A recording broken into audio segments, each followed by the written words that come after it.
it's a disaster.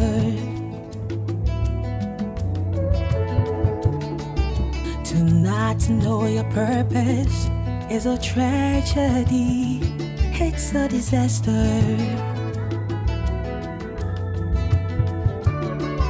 To live and not know what state of God you are, it's a disaster. To not know your purpose is a tragedy. It's a disaster. You may tomorrow be gone. Tomorrow may never come. Wake up, wake up, wake up, wake up to purpose for living now. That in this you will build your soul. In this you will be the difference. In this you will be the answer to the prayers of humanity. In this you will build your soul. In this you will be the difference. In this you will be the answer to the prayers of humanity. To live and not know what state of God you are, it's a disaster. To not know your purpose is a tragedy. It's a disaster.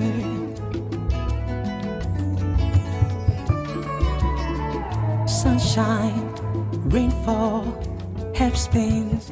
We back once again. Harmony, symphony, purpose.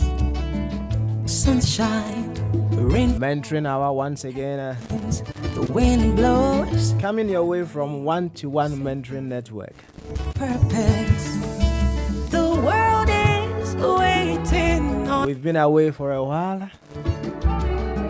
Do you feel free? But hey, today we are back. The world is waiting on you. And we are back with a blast. Oh, shine.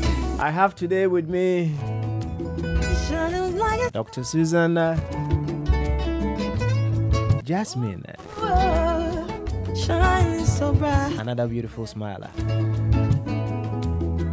and Samantha, my one and only Samantha.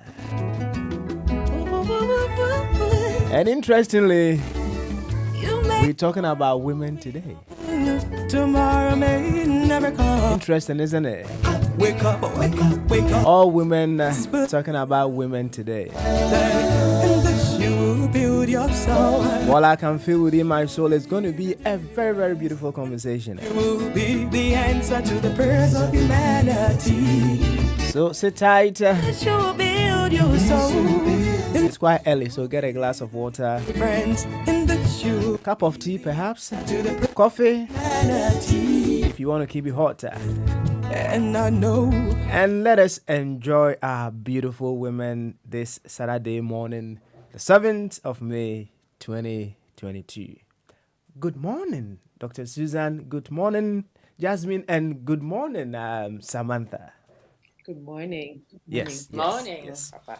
It is always good to hear such beautiful voices once again. How have you been? How have you all been doing? Let's start with Dr. Susan. Good morning. We've been doing very well, thank you. And how come we are not seeing your Well, face? I've been trying to just kickstart the camera, but the camera seems to be playing up a little bit. So I'll just do my best as we carry on to fix it. Hopefully. You can see my handsome face once again. Yeah. Okay. Yes. Yes. Yes. I'm very fine, thank you. Excellent. I know you went to Ghana, isn't it? How did you know that? Who is that little bird that told you I went to Ghana? You see, sometimes in the world of today, you may feel someone tell someone about you, but perhaps it's just you telling the whole world about you, isn't it? Yes. Yes, I did. I did. Excellent. Yeah. And I hope you loved it, right? Oh yes, of course. Of course. Good. Yeah. Good one there. Yeah, the homeland is always enjoyed. When we get there. Yeah. Yes, yes. They say home sweet home, right? Yeah, definitely. And no wonder we are coming to celebrate women today. If you ask me, the universe is more of a woman. We all come from women, and that is why we celebrate women every now and then in all diverse forms. So, without much ado, I know today we have a lot to talk about when it comes to women. So let's kickstart straight away with you, Dr. Susan. I'll come to you, Samantha, with my pleasantries. No two ways about that. So let's start with Dr. Susan. You say celebrating women. I don't know what actually came to mind when you chose to discuss this topic today. So just take us briefly as to why the need to celebrate our women. Yes, thank you very much. And again, we are very pleased to be part of your show. I know it's been a long time, and I think now we have Yasmin here, who is our events and outreach director. And we have other activities that we undertake. So what is happening with your radio show, as you know, is that we're just about we have the capacity to be doing about 2 monthly shows, isn't it, Yasmin? So I hope your viewers will bear with us. And anytime we come and do anything, it will be a treat. So sorry that it hasn't been every month as it should, but it's just because of the capacity issues with being a growing charity. Celebrating women. This was inspired by we've had a very recent International Women's Day. There was just a few weeks or a month or so ago, months ago. There was a celebration of women. So I'm sure you will remember, and your listeners and viewers will remember that very recently we had that International Women's Day. And I got together with Yasmin and her team and thought, why don't we do something on radio and possibly even an event on women and celebrating women? I remember a few years ago, I had a chat with my mom, and my mom made a statement. My mom lives in Africa, and she said something that, hey, women in our language, that women really do get tired. We have Women generally have a lot to take up, to take on, a lot to take on and up as well. And we just felt that though the organization is not just solely about women, it's just both genders, male, women, and people who obviously might call themselves neutral, because these millennials are coming up with all sorts of things. But we felt that it's good to have a space to celebrate women, to celebrate achievements, to talk about experiences of women, to inspire women to be, better versions of themselves, to also encourage. I think three of us are very big on not just inspiring, but motivating and encouraging women, being women ourselves and knowing the barriers that we have to overcome to get to places, particularly Black and minority women living in this part of the world. So, in a nutshell, I would say that's what inspired us as a team to put the spotlight on women today. Oh, interesting. So it's our celebrating yourselves today, right? Uh-huh. Well, we are women, isn't it? So, gender. Yeah. So, sorry, men. We're going to be celebrating you very soon. All right, then I'll go to Samantha now. Right, Samantha. Hmm. Uh, what exactly is there to celebrate of our women? Tell us. Oh, well, so first, thank you very much. It's lovely to be back. For me, particularly, it feels like forever Mm-hmm. since I've been on here, since we started with you. That's right. So thank you for welcoming us back. Yeah, women, we are truly special. I mean, there are songs that have been written about women ruling the world, If only men would let us do that. But in a way, we probably do, but you just don't realize it.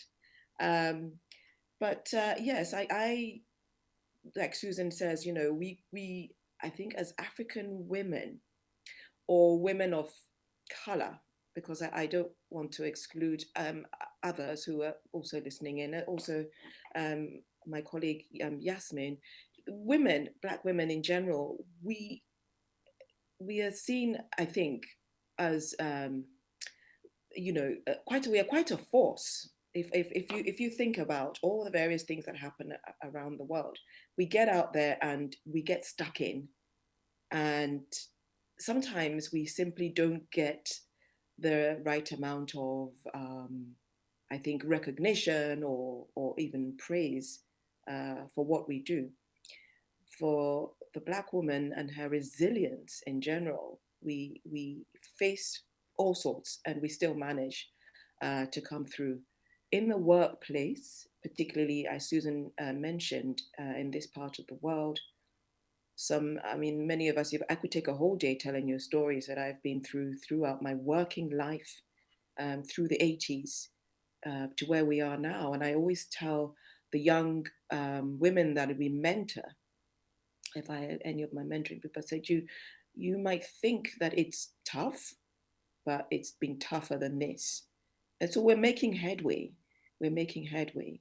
But we do need to be celebrated. I think not just to have 1 week for us, but every single day of the week, every single day of the year, we should be celebrated.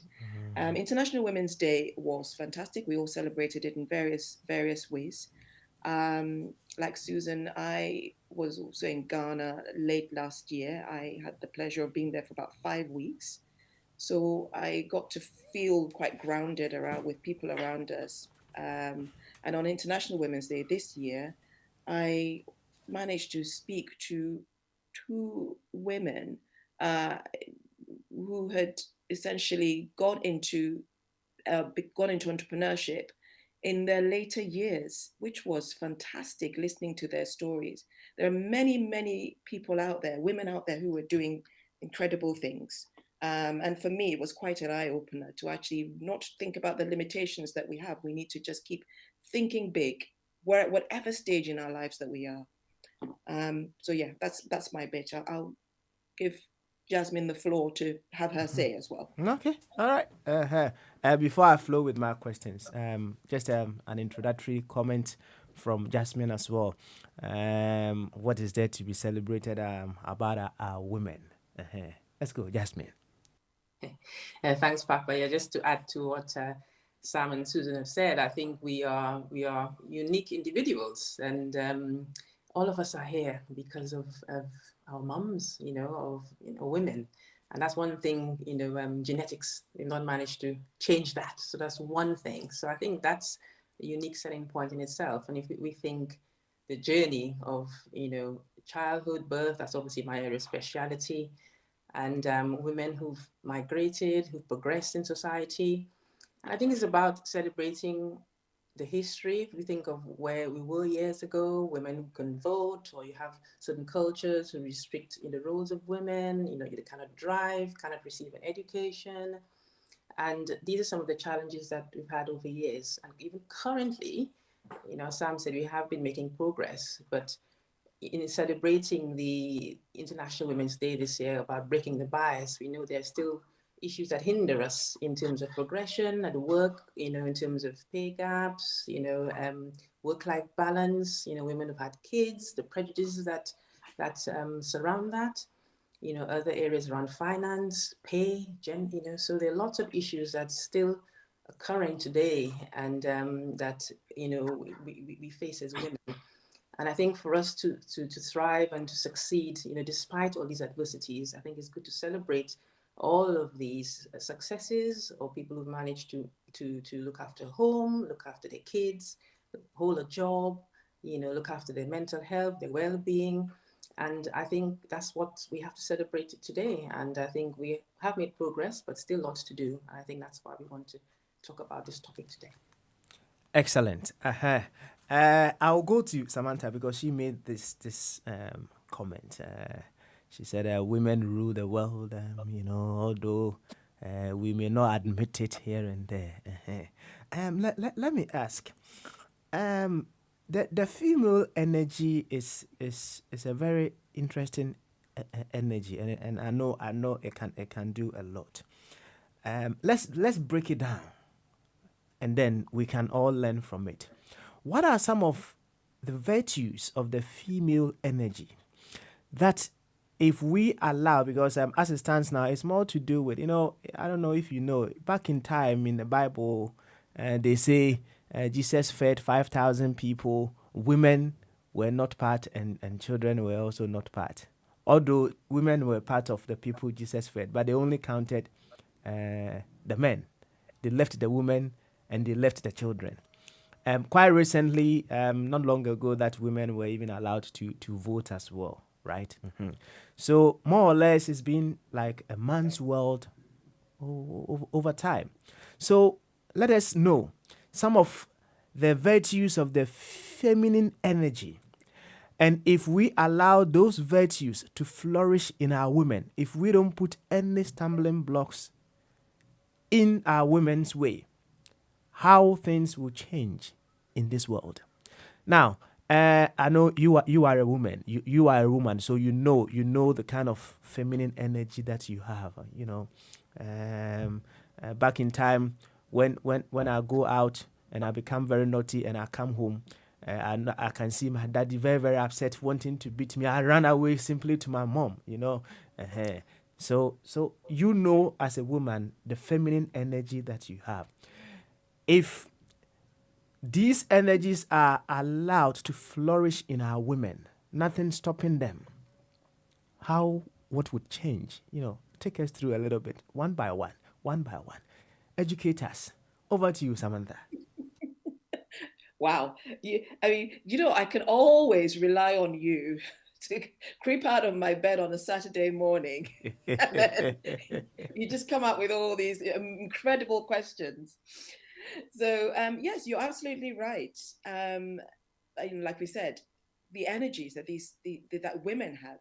So the examples you've given, even from your memory as a child, and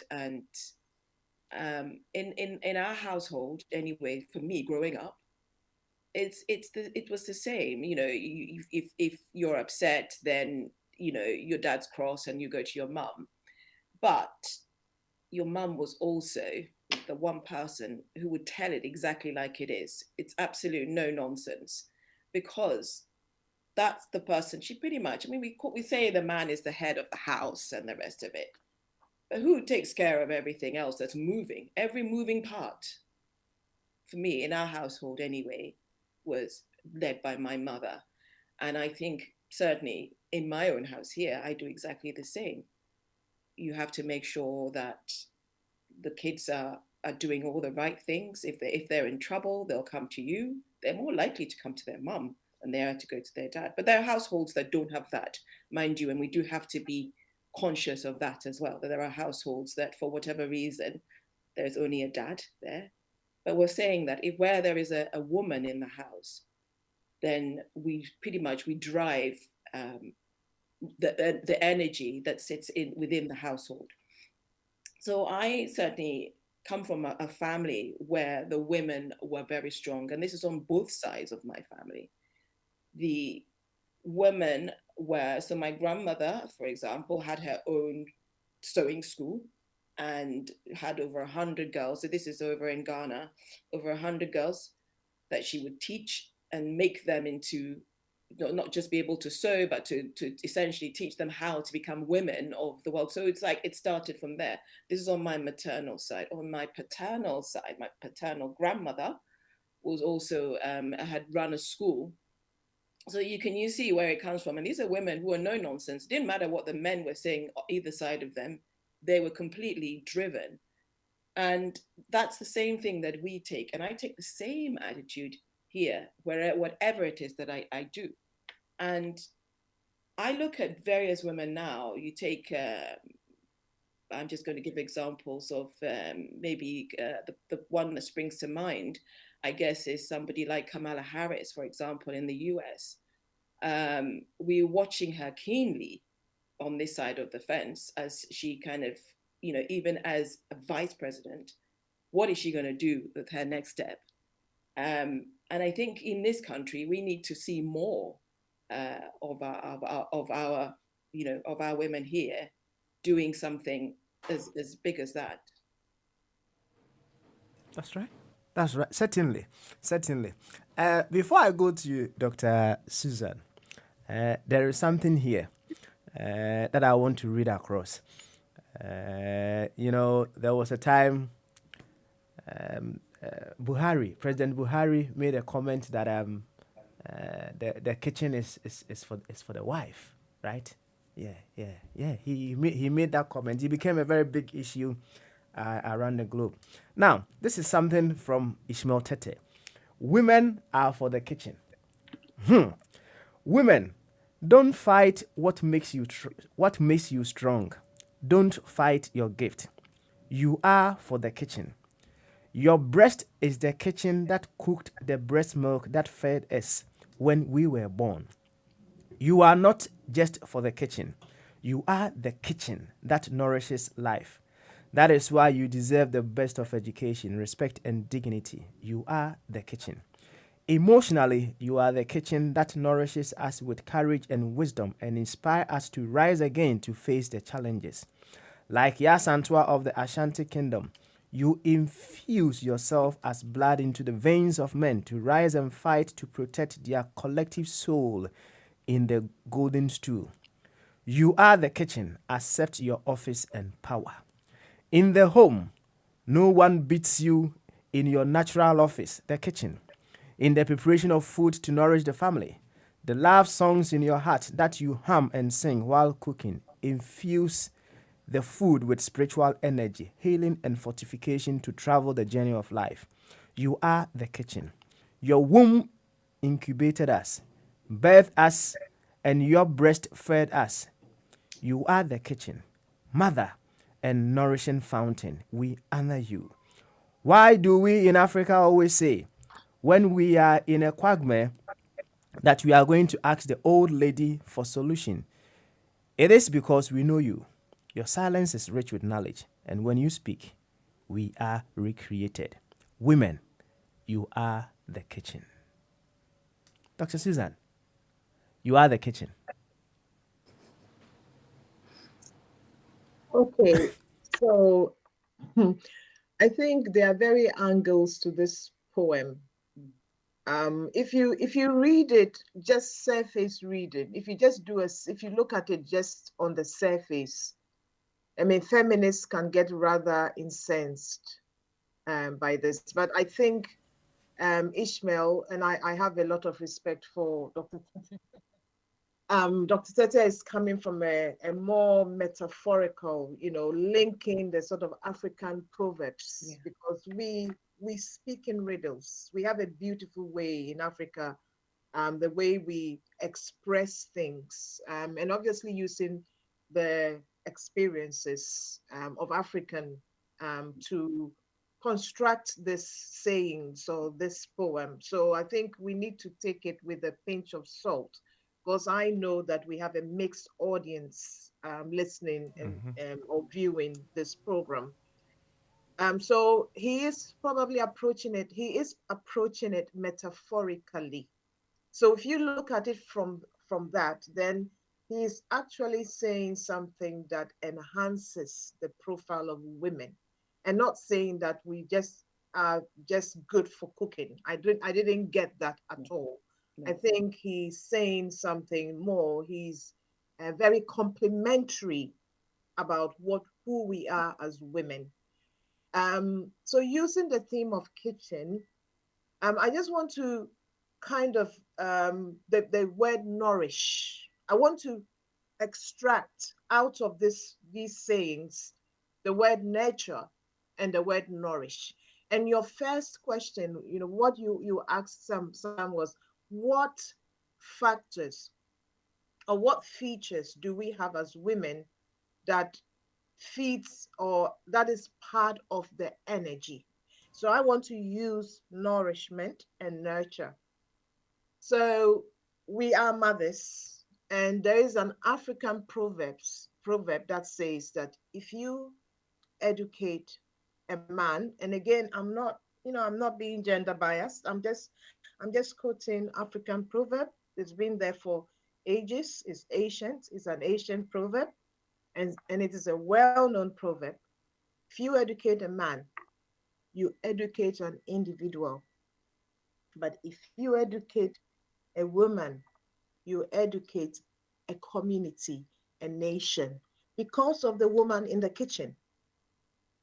Because out of that metaphorical and physical kitchen and the spiritual kitchen, we may not have influence in the community as we should, which we will in the future, but we are still very influential in that role as moms and as sisters and as daughters and as grandmothers and as great grandmothers. And I remember you saying that in it's part of the poem when the very old woman, the old woman who they come to for wisdom, you know, she may not be sitting sometimes amongst the elders, but they come to seek counsel from her. Don't forget that in Ghana, there's a matrilineal lineage. We have so many examples of why women are respected. So on the surface, even in the African society, it looks as if women are always the sort of, you think about them last. The child comes first, women comes first. Daddy and the husband eats first, takes the best thing, and then the woman takes the last, because that's what herself to do. So that is us, and that is the I would say if the one of the factors that we have where we seem to constantly put others ahead of us because of that ability to want to nurture and nourish. So we seem to put others ahead of us. But as we put others ahead of us, there's somehow paradoxically a strength in that because those kind of people end up trusting us and coming back to us. And that is why they will say that don't underestimate a woman. Because behind every successful woman, a man is what? A woman saying what? No. Another saying. That is a Western saying. Mm-hmm. Okay. She's not going to say it. She might not be heard, but she certainly has that influence. And I can tell you, a lot of decisions in the boardroom might be influenced by a woman. A lot of, you know why? Because the man can come to that boardroom happy, sad, moody, and that psychology has shown, yeah, they are called antecedent feelings, emotions, antecedent emotions, where you can make a decision because something has happened before you got there. That is our power, our nurturing and nourishing power, our influence. Then we come to another I would say a quality we have, resilience. We have resilience. And why shouldn't we? If you have a world where it's still a little bit, I wouldn't say a little bit, it's still patriarchal. You have to only look at LinkedIn. Let a man do something, achieve. Goodness, the reactions, the comments, the the likes. Let a woman do something, and sometimes irrespective of color, and you compare it different, and yet they may have the same number of followers, the same number of influence. Let a black and minority woman do something, even less, and yet we still carry on. We still go ahead and lead. We still go ahead and influence, and we still shatter, not attempt to shatter the glass ceiling, but we shatter. You only have to look at LinkedIn. If you're not in LinkedIn, go there. For some of you listening, especially Black and minority ethnic women listening to me, if you want, Facebook is good, but Facebook is something else. It's on a different scale, it's social. But if you want to look at professional achievements in people, in minority women, I will advise you to go to LinkedIn. There you see achievement being celebrated. They may not get 1,000 reactions, but they are saying that we are starting to make waves and we are starting to shatter that glass ceiling because we are a gender that have these characteristics. And then when you're a gender that you are a minority, those characteristics are magnified. Yeah. Because I say that because I am a living example by God's grace. They are magnified. And then they humble you because you know whence you come from. You know who is enabling you to do this. It isn't by your might, it isn't by your power. It is according to who gave you that enablement to do. Because when you look at it, 1 plus 1 doesn't make 2. How can a Black woman shatter and a minority woman, Black and minority ethnic woman, shatter the glass ceiling? It doesn't make sense. So it's called resilience. And we learn it as women. We get to learn it. We get to know it. And as the men are blossoming and everything, we are blossoming alongside you. And then, guys, if you don't take care, one day, and we are seeing it in medical school. Yasmin can confirm this. For the first time, for some years. When you go to the medical school, um, when you go to people coming into medical school, I think now it's very, very women and girls are now, um, we have girls, more girls applying and getting medical school compared to boys. I think now, I don't know, Yasmin, I don't know if it's 50-50 or now it's slightly, females are slightly higher in terms of 60. medical school, isn't it? Yeah. So we are getting there, So I would just add that it's just going from kitchen to nourishing to nurture to resilience, and why we are breaking that glass ceiling, we continue to break, and then one day that equality that we need, where people would change their mindset to from the woman is only good for cooking and only good for making babies, not just in the West. But it is, if you have a woman and whether it's a wife or a child or a daughter, when you educate them, you make the community 10 times better, because these are the same women who are going to carry those babies, and they are the same women who are bringing up those babies with you. So they are called helpmates. So if they are not educated, you've got something, half of something is dim. You've dimmed one half there. You make yourself half the person you are instead of one whole person. And this is the qualities that we have, and we will continue as women to persist because we have something that we feel that we can give the world, and we continue to give. I'm done. Thank you very much, Dr. Susan. You made mention of something, equality, and I'll take Jasmine on that one.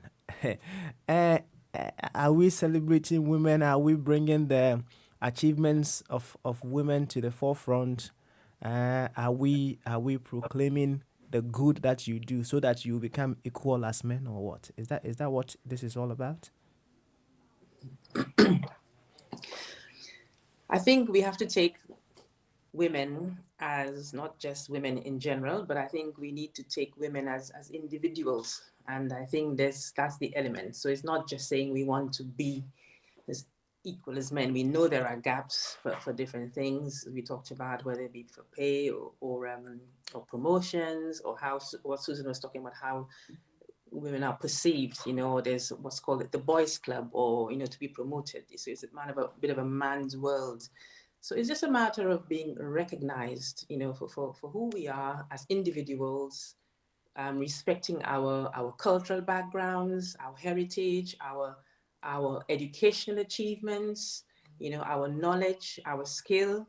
You talk about, where we come from in terms of our places in the kitchen, but women, one of our skills and our attributes is that we are able to multitask and hone different skills. So yes, we can be good in the kitchen. Yes, we could be good as successful career women in different paths, whether it be in tech, in engineering, in medicine, or whatever field it is. That we just want to have that recognition for our talent and to be respected for who we are, and especially even if we are from ethnic minority backgrounds. We know the challenges around there. We have to face, racism, in the workplace or in society. So we have to battle against all these odds to be respected. And I think that's what we want to strive and to educate around.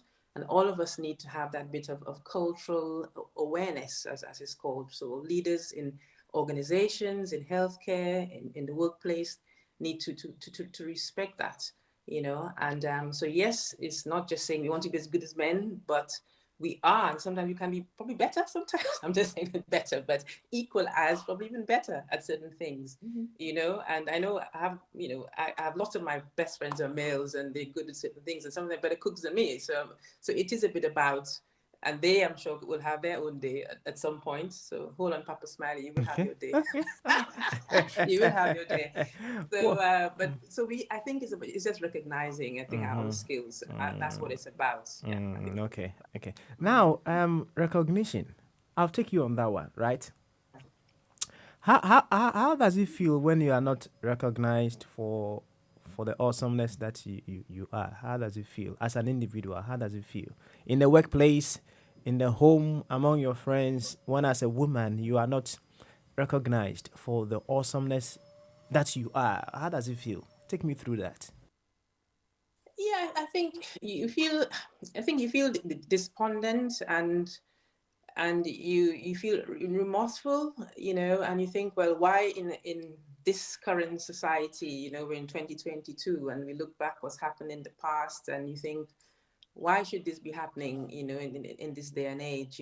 What's wrong with society? And then the other thing, you begin to question yourself and think, is it me? And you see other friends or you see other males, being recognized rightly, and you've either better qualified, or whether it be with your manager, and you've produced the evidence, is that, but you're not getting that recognition. So it can be very demoralizing, but equally, I think it's an opportunity for us not to give up, and we need to dig deep and believe in ourselves and keep pushing, and whether it be through our networks, how we interact with each other. And that's why it's such a big thing to be talking about women today, and we have our special day, because we know that these challenges are there, and we need to try to break these barriers and push that, and people can see us for who we are. So I think, yeah, that's where we are. Interesting. Well, I was going to ask again, if when you are not recognized, does it move you not to do the good that you are? Does it come to mind that, okay, because I'm not recognized, I'll stop what I'm doing? But I think you have addressed that one as well. No, I think you have to keep going, and I think sometimes you say you're not recognized in this life, you'll be recognized somewhere else in the afterlife. You just think, I believe people get what's coming to them, and I think we will get what's coming to us, and it may not be today, it may not be tomorrow, but we will get it, and we just need to keep pushing. Excellent. When I started, I said I see the universe or the world as more feminine. It's more to do with the feminine energy. When you put a seed on in the soil, okay, it multiplies, right? You see, I see it as an awesome universe. And one thing, I don't know if any of you do this. When you wake up in the morning, do you recognize the sun for the good that it does for you? Do you recognize the earth for? I know some Africans do that. When they wake up in the morning, they they do some libation. They bless Mother Earth and what have you. All these elements of life that makes life possible, we hardly recognize them for the goodies they do for us, but they don't bother. They still do whatever they have to do. So I like it when you said, even without a recognition, you still have to do whatever you have to do. Yes, you have to do whatever you have to do. I saw Samantha nodding her head. So I think she has something to tell us, isn't it, Samantha? No, I think I'm just agreeing with what you're saying, and with what Yasmin is saying as well. That it's gutting when you know that you work very hard on over something, and even as a person, it's destroying enough because you've spent your own time to do it. And I think when you then take on the element of, well, would this have happened if it was a man? And the answer is no. So I think the mindset now that as much as possible, again, I'm taking it back to the mentoring because this is what we do at ONE2ONE. And certainly the way we would teach people is, look, if you're a woman and you're in an organization and you find that what you're doing is not being recognized, well, of course you don't give up. Exactly like Yasmin says, you don't give up. You've got to think about the end result, and you've got to have your eye, you know that phrase where they keep your eye on the prize. So there have been times where I can actually confess that I wanted something to happen within the space that I'm in. We want a certain result to happen. I may not necessarily get the praise, but at the end of the day, I want that result to happen for the team or for the area. So the biggest trick in the book, and men listen carefully, is we let you think you've thought about it. That's the good way. Let you think you've thought about it, because at the end of the day, you get to a point where you think, it's not like I understand you've not recognized me, you've taken the praise, but I'm keeping my eye on the thing that I want to happen at the end. Does it bring my department to the forefront? Are we going to get the funding that we need to do the thing that's going to make us become more prominent? Let's take it even in the household, for example. You might ask, this is I don't want to stereotype here, you might be asking a partner that we need some money to do X, Y, and Z. He says, no, we need to use the money for something else. But you know that thing has to happen. So the only way you've got to do it is accept, do the stuff around it, but accept that he's thinking that he's thought about it, but actually you've got to make it seem like it's his idea, just so you can it's just keeping your eye on the prize. I think that's kind of my mindset half the time. And in the workplace, it's particularly hard. I will tell you, hand on heart, the phrase I could say again is gutting. When I've done this, I've thought about the plan, I've thought about it, I've hashed the plan from beginning to end. And then somebody swoops in and then comes in and takes all the praise. If you're not lucky, they'll even put their name to a report that you've written. That's how good some people are at doing that. But if you know that is, you've acquired a skill from it, you just have to keep, because as Jasmine said, at some point it opens up, because it just does. That's just life. And we can't continue to be in a space where we're always going to be held down. And the good thing as well, I think this is something I also think that women should do more of. When women get into a space where they become higher up, you need to bring other women with you as well. Not for the, and I'm not saying leave the men behind. The men will always forge their way forwards, but sometimes we're told that we don't bring others with us. So we must remember to bring, when we're climbing up that ladder, to put our hands out and bring the other women with us as a force. That's why I was nodding my head, really. Okay. Okay. Oh, it was a good course for you to know your head. Dr. Susan. Yes, Papa. I could see you were also enjoying the conversation. Anything to add to that? Oh, yes, Papa. I think there are a few things that I've picked up from my colleagues' comments. First of all, I don't want to apologize for the word equality. We are all equal. Women are equal to men. There is no inequality here. We just have different roles. A man cannot give birth, at least not now. We don't know any signs that can enable a man to give birth. At the same time, we don't have testosterone, the same as a man doesn't have estrogen. So we are different biologically, very, very much to the core. So that is where the difference ends. It starts and it ends. What a man can achieve, a woman can achieve. And this is the mindset that we moms and we women and sisters and aunties should have when we are bringing up our boys. Because if we bring our boys to think that their sisters can wash their clothes and they can sit watching TV, then they are going to one day grow up and expect a woman to do everything for them, pick after them. We have to change our mindset as women first. If you in your mind think that that man is so much higher than you, then you always think yourself that way, that you cannot achieve. They have to do everything. And then you do your little manipulations in the background.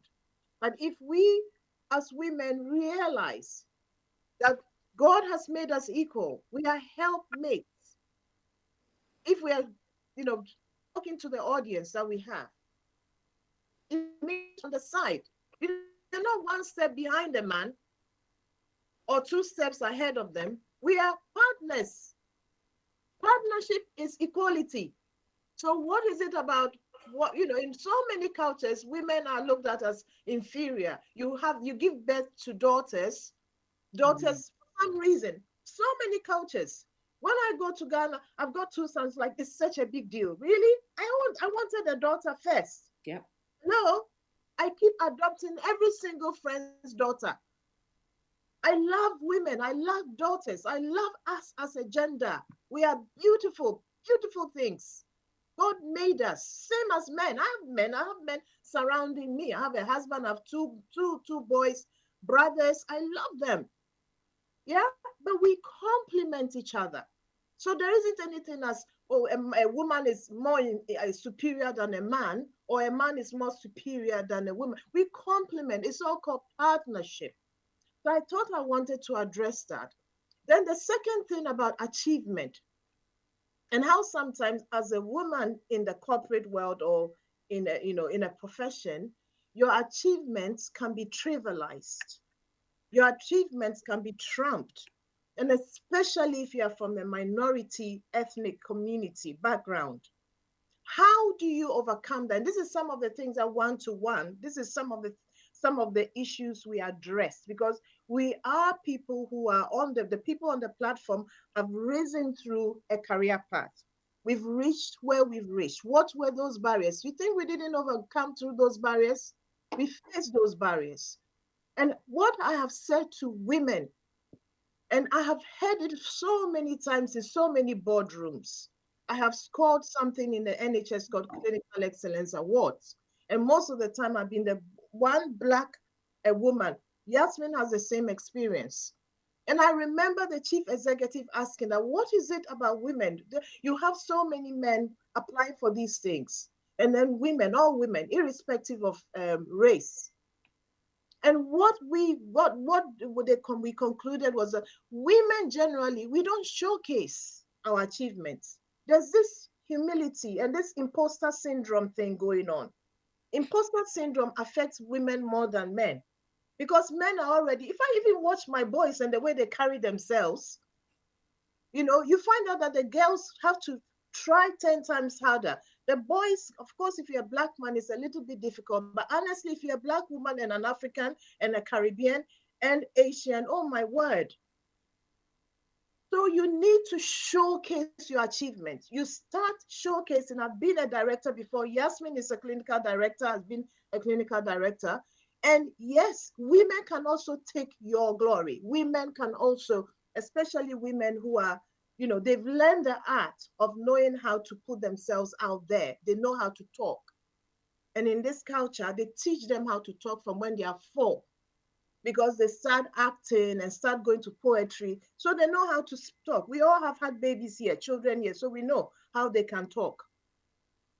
So you have to learn how to put yourself out there. If you are doing something and you know it's your work, right from the start, you are showcasing that work. When you start showcasing your work, if somebody starts to attempt to take it, then we know, and everybody knows, and your department knows that is an imposter. But if you are just a wallflower, oh, I'm being humble and it's okay, people will keep on tramping you all the time. So do not be shy of showcasing the gifts that you've been given.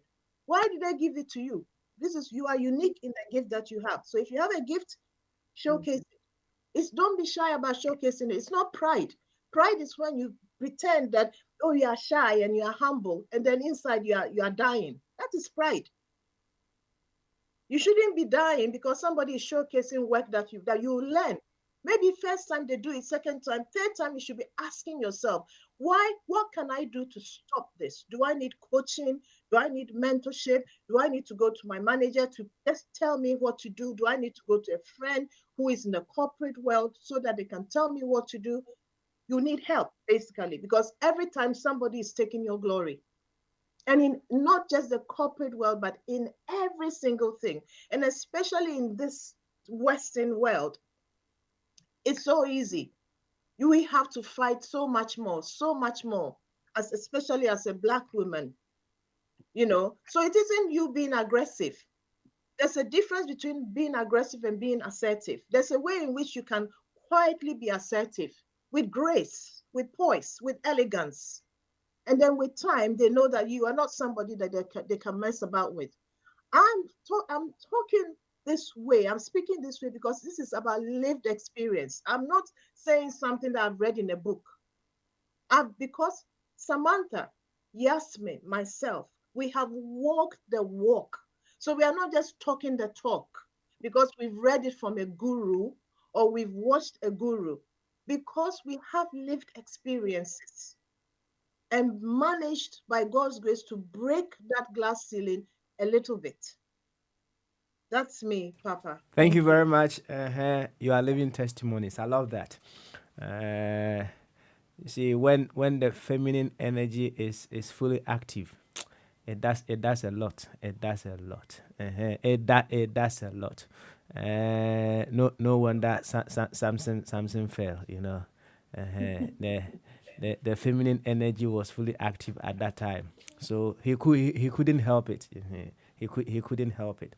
Papa, I'll give you a joke, huh? I'll give you a joke. Okay. Yeah, so Barack Obama, I think some years ago, he said in an article, he and Michelle used to argue, and he learned, once he realized that she was always right, all the argument stopped, you see. So there's a bit about the woman, men also acknowledge, the authority of women, and my cousin's husband, he always says, the two most important words in the in the dictionary are yes, dear. Life's good. Interesting. Well, Samantha made mention of one thing as well that I love so much. She said she always keeps her mind on the prize. That is the outcome of whatever that she is doing. Well, as Dr. Susan also said, some people would want to take your glory, right? Yeah, they would want to take your glory. But believe you me, whoever takes your glory knows very well that they've taken your glory. Oh, yeah. Whoever is taking something that you should be credited for knows very well that they've taken your glory. And if you keep your mind on the prize, as Samantha said, the greater good of whatever that you've done, it keeps you going every now and then. But that is not to say the very ones who are trying to take your glory should also not be put right. Certain things should also be done so that they would also know the boundaries within which they will also operate. But the most important thing is you keep your mind on the greater good, the prize that is ahead of you. In your conversation, I picked some very wonderful words, wonderful virtues. Dr. Susan made mention of differences. Women are different from men. It doesn't mean because we are different, women are different from men, one is above the other.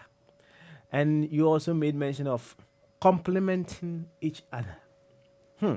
That's a big one. When we begin to complement each other, the striker will not assume superiority over the goalkeeper. The midfielder will not assume superiority over the goalkeeper. So we know very well that it's a teamwork. It's a teamwork. We bring on board our different capabilities here and there. Of course, we don't know yet if a man is going to be able to give birth. So yes, we give that to you. Yes, we give that to you. In fact, I've witnessed, women giving birth, and I feel you are wonderful. You are just amazing. In fact, in that field, do it.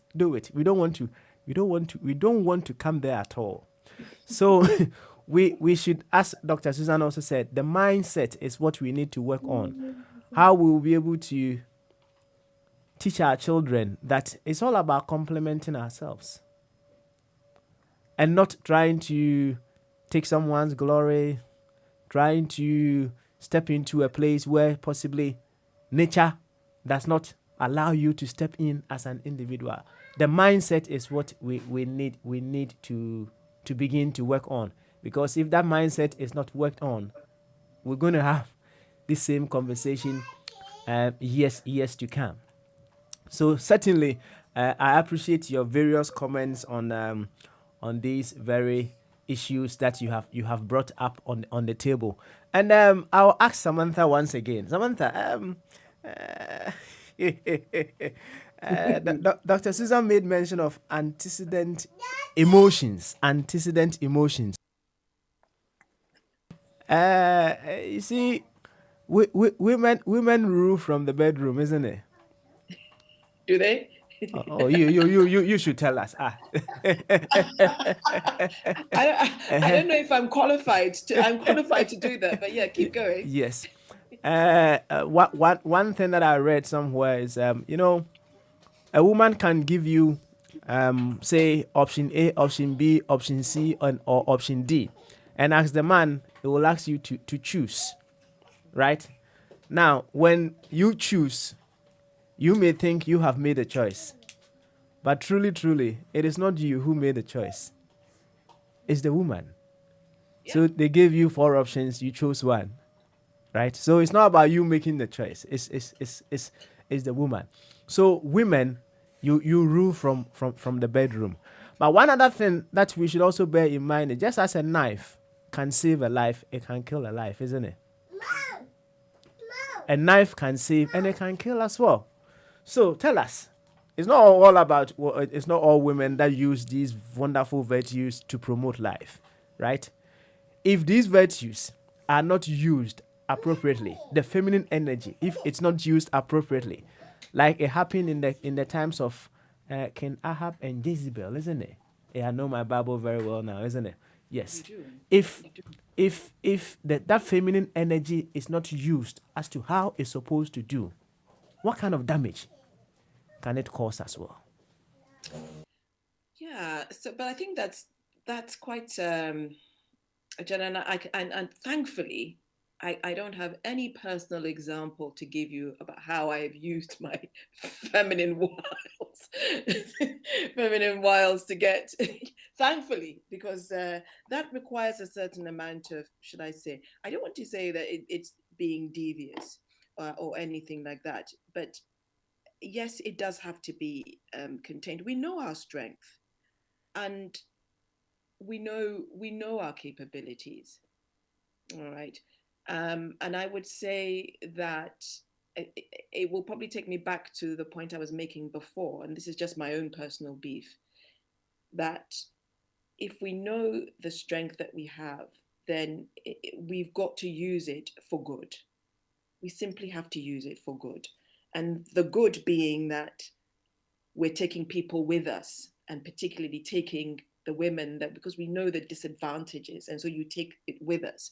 There is absolutely no point whatsoever for you as a woman, having recognized the strengths, and it could be something that you've, through the workplace, where you've risen in your ranks, or you've attained and achieved, and for you to move pretty much single-handedly on your own, that to me is no good at all.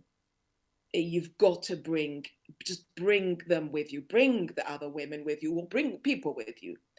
But I take the point you're making. We've seen it. And you're quoting the Bible, and I can definitely some of the examples you've given, and we watched Samson and Delilah, for example. So I think if I want to go down that route with you, then we know but I'm going to equate that with a certain amount of deviousness.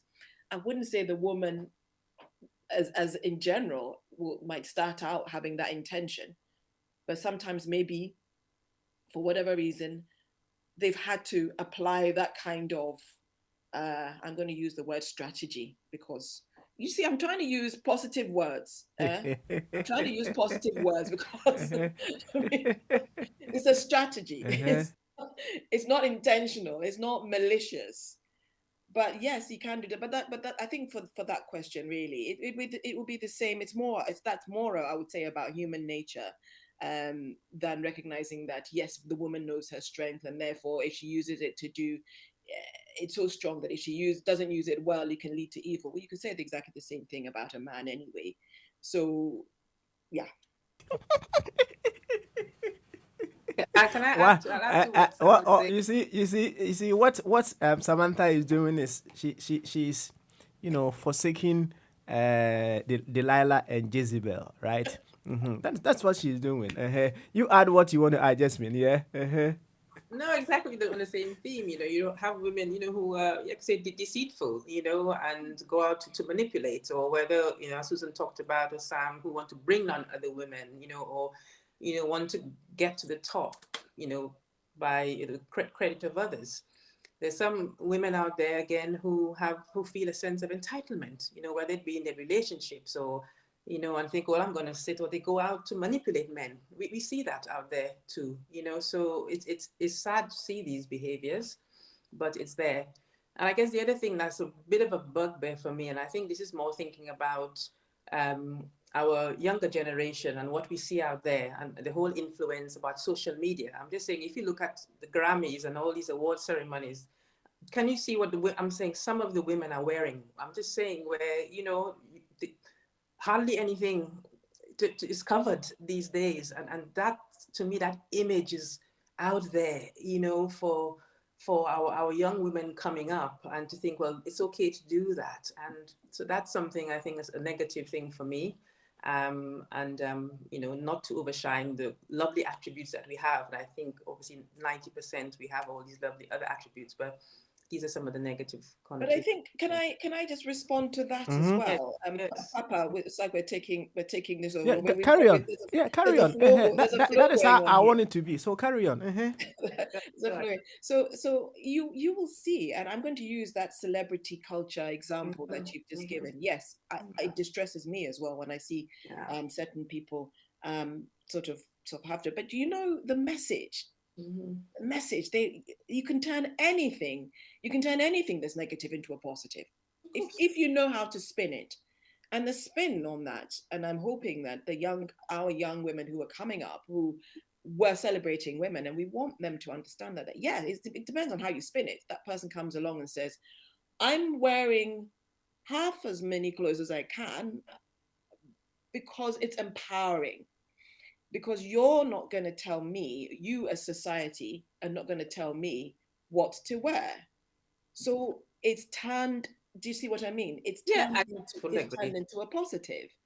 So that it's about, I'm going to use... it's called body positivity. Body positivity, exactly. So the fact that I've got half the clothes on, it looks too tight, it doesn't look right.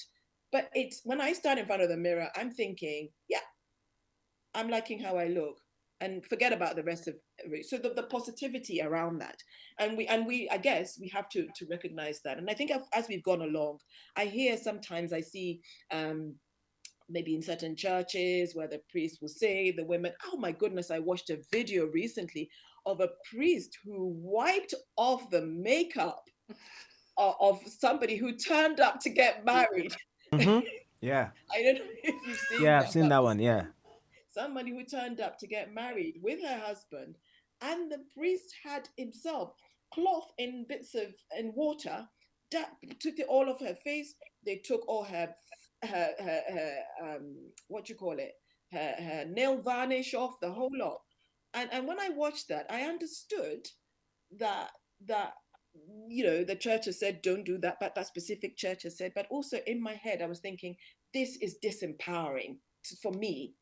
I know we swung this story around, but I'm just trying to think back. We have to remember that as women, I was just watching, thinking, gosh, as though if I stood there and publicly somebody wiped off stuff on my face, or wiped or said to me I was in the wrong clothes and put a cloth over me to cover me, I've made that decision to leave my house the way I have, and that I've left empowered. So we just have to. There's a fine line. I think that's what I'm trying to say. Of course, always a balance. Mhm. Always. Yes, yes.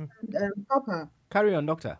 yes, you see, yes, I agree with both my colleagues. There are always pros and cons, but you know what social media is doing now? Social media is taking the power from mainstream media to the people, because it's the, for example, just take the COVID. People think that it's over because obviously the media are not doing anything very much. They're not really publicizing the COVID. So I get a lot of people asking, is there everything all right in the hospital? And I say no.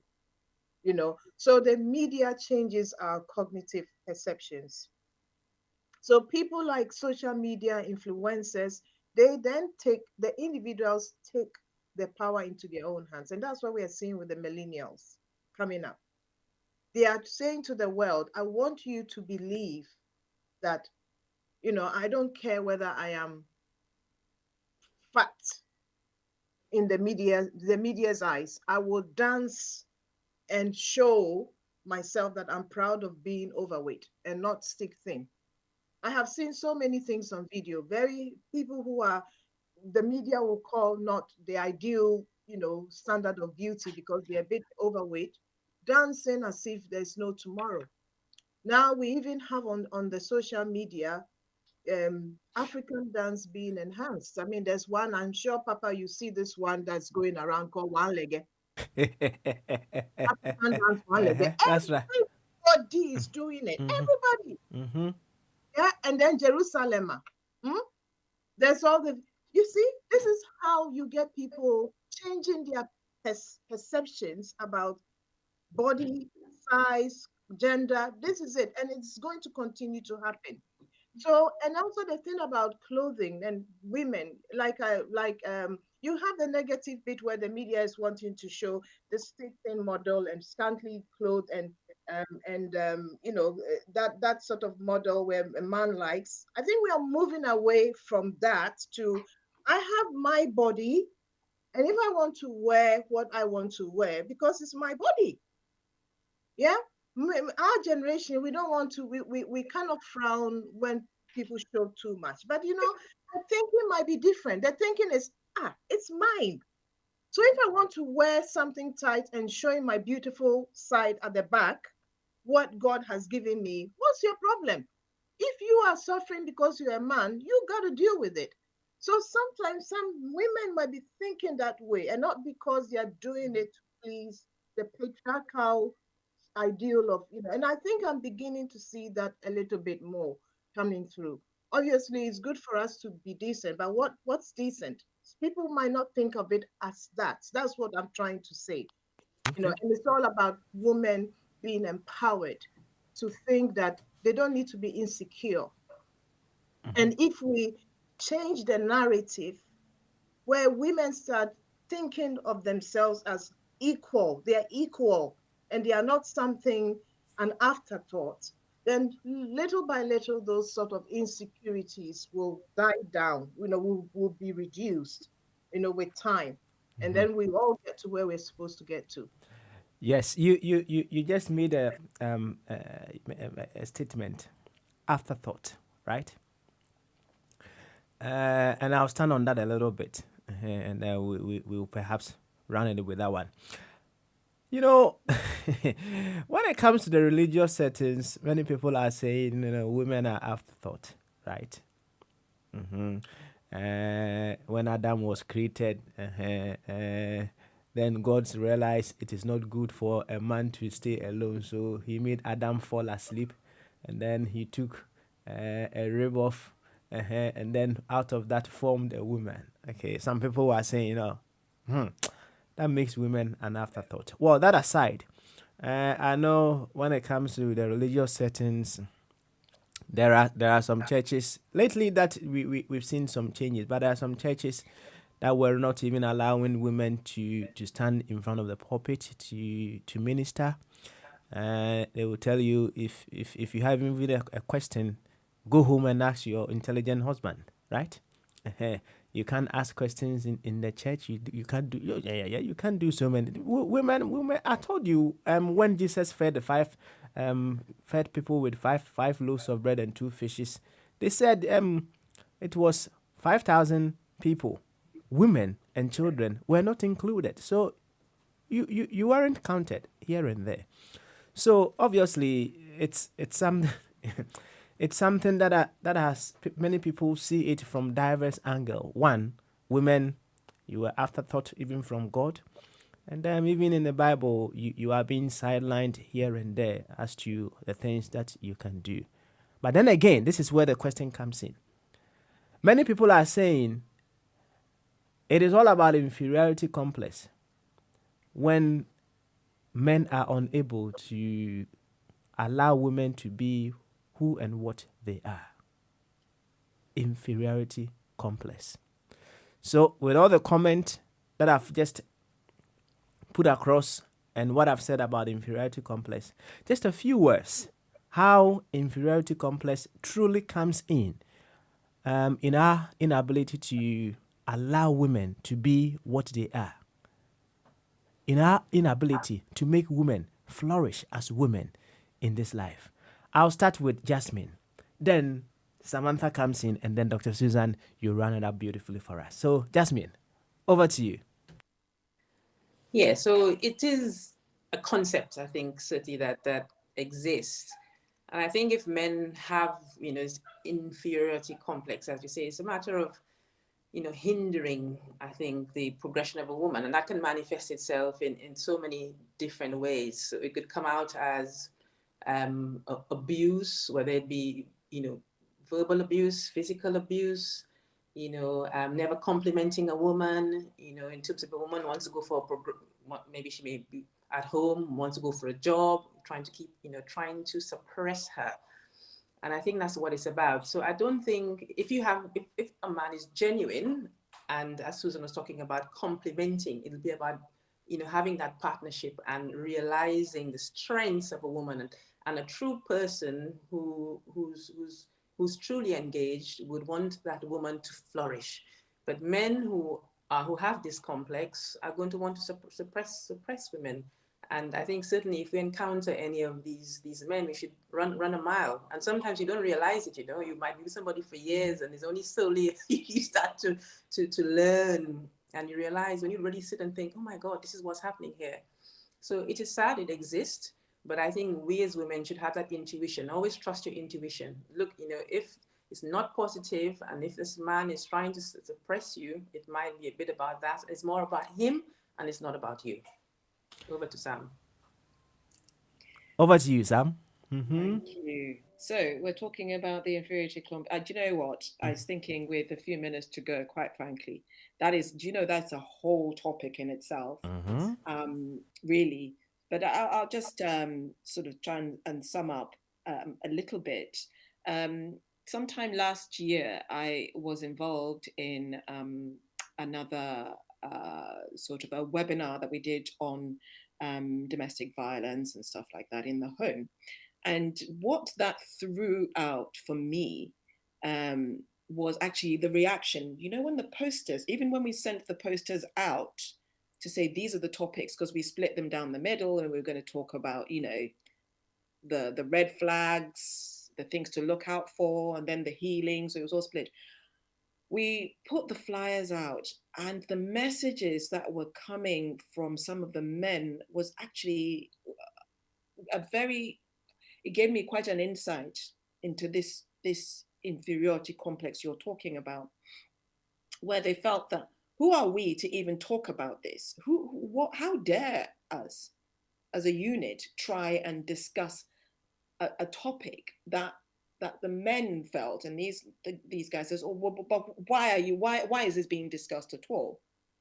And that really showed me that side of the kind of restriction that maybe some men put on their women at home. It really opened a very interesting kind of worms, and I think we can come back and have one day have a different conversation about it.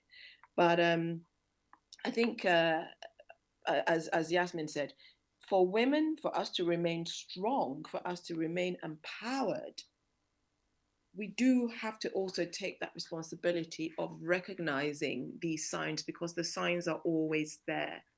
If you're with someone and they're not encouraging you, and they're not encouraging you to be good, and when you're successful and you come home and you say, I've just done XYZ, they should be proud of you. They should be telling you, do more. They should be really pushing you to feel even better about yourself. If they're not doing that, then recognize that as a sign. And it doesn't matter how long you've been hanging around. I'm not advocating that you get up and walk, but at least you discuss it and say, well, why is it that you don't encourage me when I do this? Why is it that you don't say to me, well done, when I've come back and I've achieved?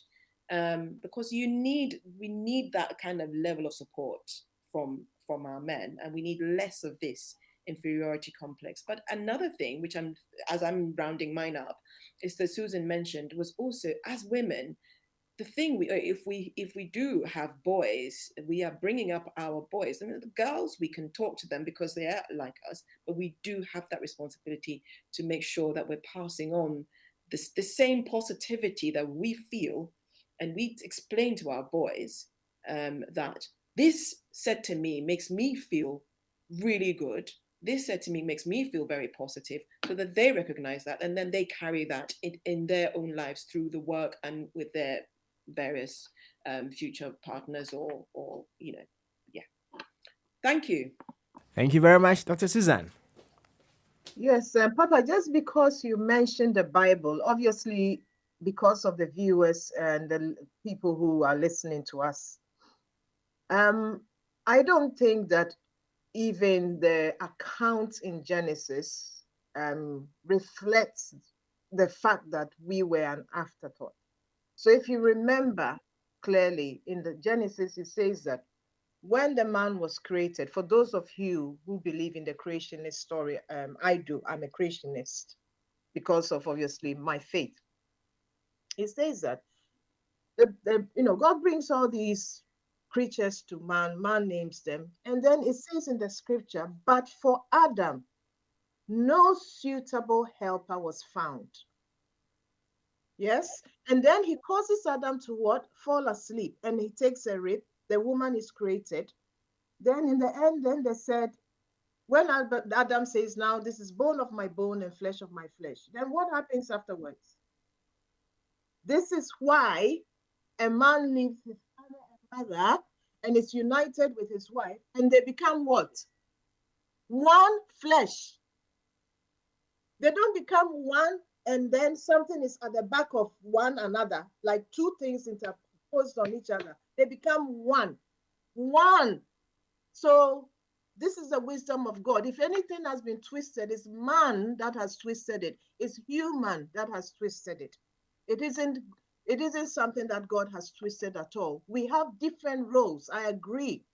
But this thing about the scripture says this, and the way we as human beings have twisted things to be like, even in the Bible, to almost to justify, it's the same way people have justified why the black race is where we are. Why are we not agreeing with them? And yet when it comes to gender, we are sometimes the black community are the first to jump onto the Bible to say, a woman, you should know your place. Okay, so black, you should know your place. But we know that that is a fallacy, and that is that's a wrong philosophy. Nothing in the scripture shows that black people are inferior. And this is why all the slave trade and everything and all the black rights movement became successful, because we knew that that was wrong. But yet we still are holding on to the gender ideology in using the same scriptures. Now, just to add to something, just going to another angle, and maybe perhaps a take-home message to our women listening to us. I have this bottle, and I'm a visual learner. I like to use visuals to illustrate a point. Now, this is only 700 grams. It's easy to pick it up. I can hold it with one hand. Now, if I stand for 2 hours holding this, suddenly the 700 grams becomes like a ton, and I will not be able to sustain this. And the reason why I'm using this analogy is to say to our women, get rid of dead weight. Please get rid of dead weight. If you hold on to dead weight for a long time, it will kill you.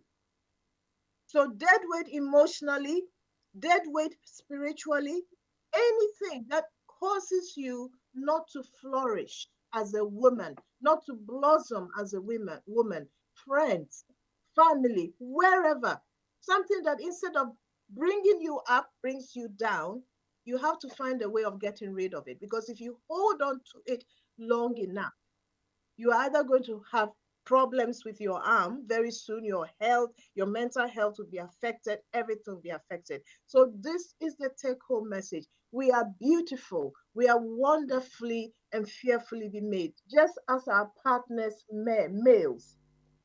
We have gifts. God doesn't give us different than men's special gifts and give us something inferior gifts. He gives gifts to all. So whether you are a leader in a church, if you're a leader in your home, if you're a leader wherever you are, celebrate that. Celebrate your womanhood. Celebrate your humanhood. You are human first and foremost, and then a woman. And there's nothing unequal about the partnership that we see in this world. Nothing, absolutely nothing. Thank you. I'm done speaking.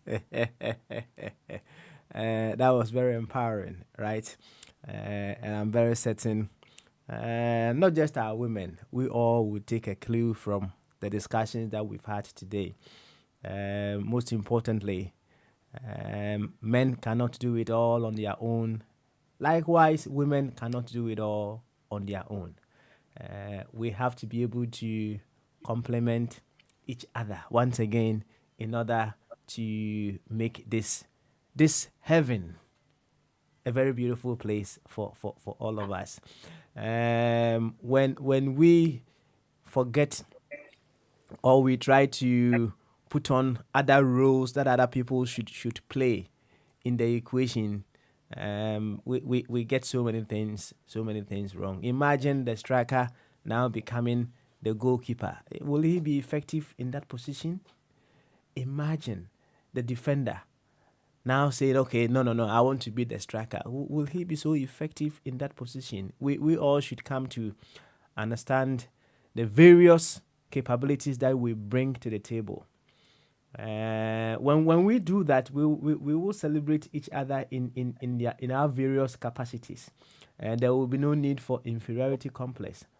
It all begins with we identifying our capabilities as individuals, and then we live freely towards that. I think that is the best way we can go about things. And I like the illustration Dr. Susan also gave with a bottle. You said how much does it weigh? 700 grams, right? Yeah. Your mic is off. Tomato paste. Yeah. I wanted to be sure if it's tomato paste, because whatever you prepare out of that, make sure you invite me for dinner, right? Make sure you invite me for dinner. And in that illustration that you gave, very, very interesting. And it is not just a matter of time that you hold on to that bottle that it will make you feel the weight in your arms. The circumstances within which you even find yourself holding on to that bottle, it can cause you to experience some serious weight, even more than what the time element that you hold on to it. So the bottom line is, whatever is holding you back, you either find a means to go through it or you go around it. If you are able to do that, you are the best. I'll let Samantha. But sometimes even Carry on. You were saying something, yes. Dr. Susan, you were saying something. sometimes you might have to. You Can need. you hear me? Yeah, we can hear you now. I said sometimes you may have to set it aside. That's right. You know, and handle yourself first, and then you might have to pick it up again. Good. Thanks for the addition. All right. So Samantha, a little bit about One2ONE Mentoring Network, where people can find you, where people can gain more knowledge, like the one you've shared with us today, and then we can round up. Okay, so we've been doing this for a while, but for new listeners, we can be found on Susan, if I get this wrong, please do correct me, ONE2ONEmentoring.com. That's it, yeah. And what we do is, we are available. We're available. You can join us. You can also consult us if you're looking for a mentor.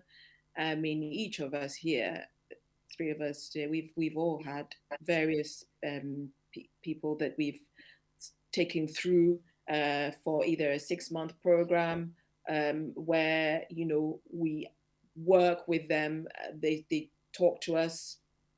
And the facilities that we provide, you can get all the information on our website, quite frankly. But it's not just women. We are also there for men. So we have a whole section for that. And it's a good place for. I'm going to suggest that if you're out there and you need someone to talk to listen to you, and to help you along the way, come and. That's why it's called One2ONE Mentoring, and we have a set period of time that we work with individuals now. But yeah, that's our website. If you're looking for us, that's where you'll find us. All right.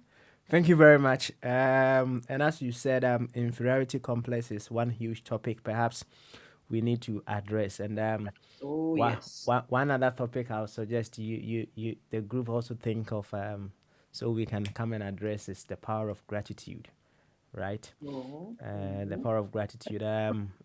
For me personally, I feel when we are grateful to our women, it's a call on them to give us more of what they are already giving us. It all begins with we men being able to admit wholeheartedly what the woman puts on the table. And when we are grateful for what you put on the table, it's a call on you to give us more of that. So one day, the power of gratitude, we can put that one on the table as well, and we can talk about that. You see, all that we are saying, celebrating our women, recognizing you, giving you praise, it's all down to we being grateful to the wonders that you put across to making this universe a very beautiful place. Thank you so much. Such a shame we didn't get to see your face. I know we miss your face, Papa. I know. But you see, that face is still the same as you see there. It's the same. All tricks. I'll make sure. I'll fix that. I'll fix that so that next time you see the full face. Okay. All right. Thank you very much, Dr. Susan. Thank you very much, Samantha, and then Jasmine. Thank you very much. We come again. You say in 2 months, right? In 2 months. Yeah, we have our events and outreach. So Yasmin is our events and outreach director. So basically, the power is in her hands. Yes, we'll be back. Yes. Okay. All right. All right then. And continue to rock the world as women. Okay. Thank you. Bye bye. Bye-bye. God bless. Bye-bye.